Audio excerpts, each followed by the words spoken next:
Wait lang, tinatawag lang ko na mama ko. Yay!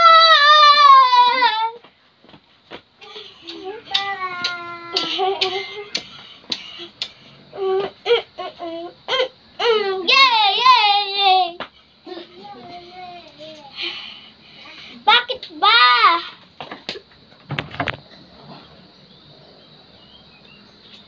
Uy, anong ginagawa mo dyan? Tinawag lang ako eh.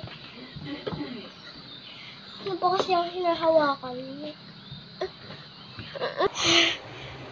Panaginip lang pala, kala ko totoo. Kuya Jeffrey, gumising ka nga dyan. Ba't mo ba ako ginising? Wala daw pasok. Yes, salamat, walang pasok.